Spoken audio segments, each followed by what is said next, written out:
Oke, assalamualaikum warahmatullahi wabarakatuh. Salam sejahtera bagi kita semua. Apa kabar kawan-kawan dimanapun berada? Semoga semuanya dalam keadaan baik-baik saja. Amin ya rabbal alamin. Oke, kita kembali di channelnya Nurdin Sarip.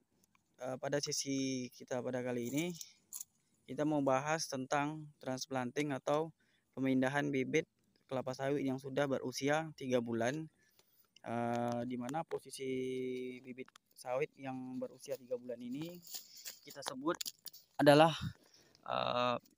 bibit yang berada di masa pre-nursery ya. Jadi di masa pre-nursery ini bibit dihitung dari sejak bibit ditanam ya, dari kecambah sampai dengan usianya 3 bulan. Untuk tolak ukur fisiknya, bibit yang sudah berusia 3 bulan itu daunnya sudah 3 ataupun 4 ya. Nah, karena kemarin kami ini ada terkendala ya di tanah, waktu pengorderan tanah, jadi agak lambat datangnya. Jadi bibit di sini sudah berusia jalan 5 bulan ya. Nah, fisiknya seperti inilah. Jadi bisa dibilang program kita agak sedikit terlambat. Tapi tidak apa-apa, masih bisa kita kejar. Gampang, kita tinggal mengaturkan kelembapan dan rutinitas pemupukan yang tepat pada waktunya. Jadi di sini kita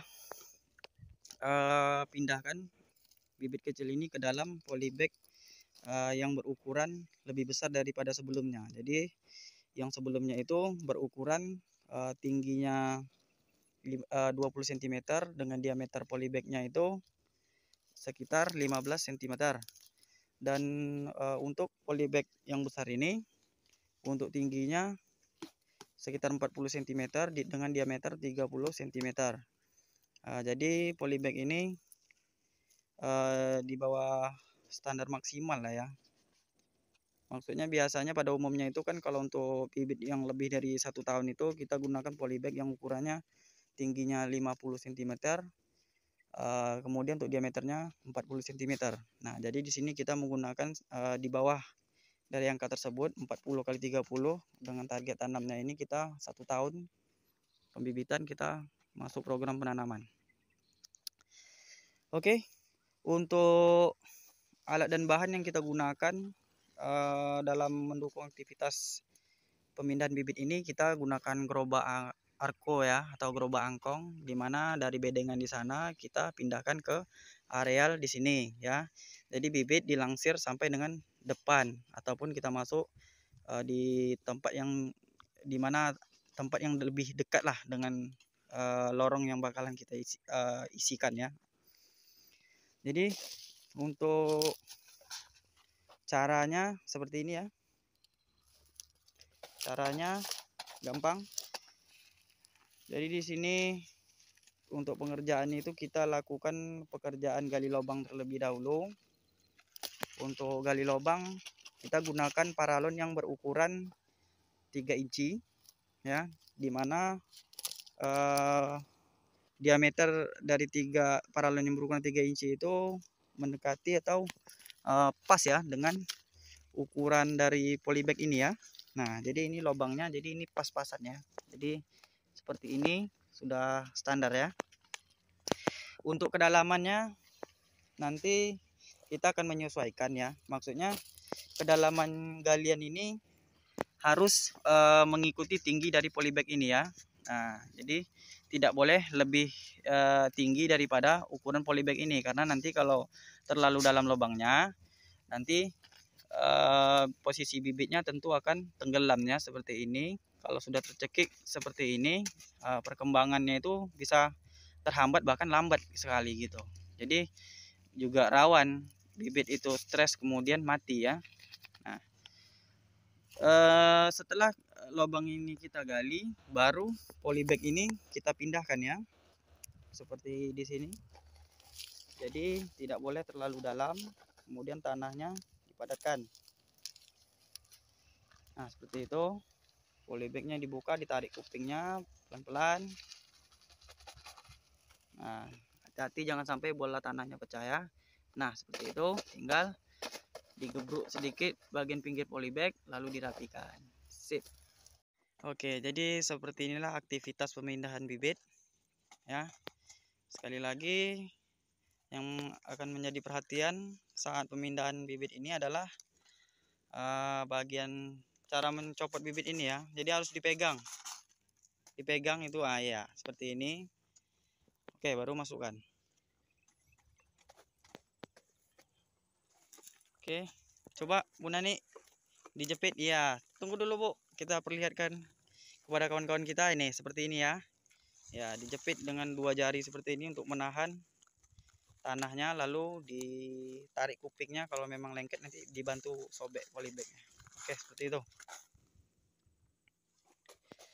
Kemudian yang menjadi perhatian adalah kondisi bibit ya, sewaktu kita sebelum kita transplanting, kita pindahkan itu bibit-bibit yang berada di pre-nursery harus kita pastikan disiram terlebih dahulu ya. Disiram agar proses pembongkaran bibit itu sendiri dari areal pre-nursery ke main nursery ini berjalan dengan lancar, lebih lebih halus lah gitu, lebih halus perlakuannya. Jadi jika bibit itu kering kita paksa cabut, maka nanti kemungkinan resiko stres itu tinggi ya. Seperti itu rekan-rekan. Nah, jadi inilah penampakan dari hasil pengerjaan pemindahan bibit atau transplanting.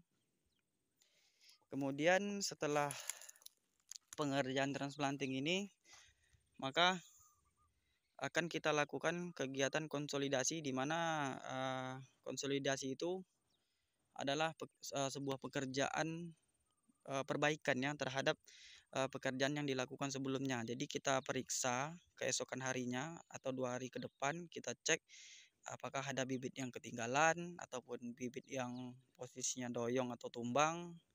Jadi itu kembali kita perbaiki ya.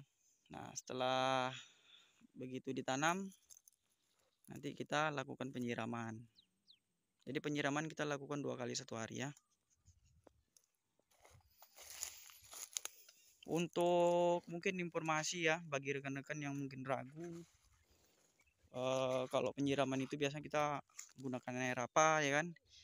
Pada umumnya memang air yang kalau bisa kondisi pH-nya itu tidak terlalu berat tingkat keasamannya gitu ya. Tapi di sini kami sejauh ini kami menggunakan air yang bisa dibilang pada level asam ya, tapi sumbernya mengalir begitu. Pastikan dia mengalir. Kalau nggak mengalir, nah itu yang risikonya tinggi. Ya, khususnya air gambut ya, kami pakai air gambut. Tapi yang seperti ini tidak kita gunakan ya, karena ini tidak mengalir. Tentu kandungan racunnya juga tinggi gitu. Jadi sangat perlu menjadi perhatian ya, ketersediaan air, sumber air, kebutuhan air, pupuk, cara kerja, itu harus menjadi perhatian bagi kita semua, khususnya bagi rekan-rekan yang melakukan sebuah usaha di bidang perkebunan kelapa sawit seperti itu guys. Oke, bisa kita saksikan lagi, sudah habis ya. Mungkin esok kita akan lanjut karena hari sudah sore. Mungkin kurang lebih seperti itulah teknis pemindahan bibit kelapa sawit dari usia 3 bulan ke 4 bulan jalan 9 bulan ke depan ya. Oke guys, videonya cukup sampai di sini saja.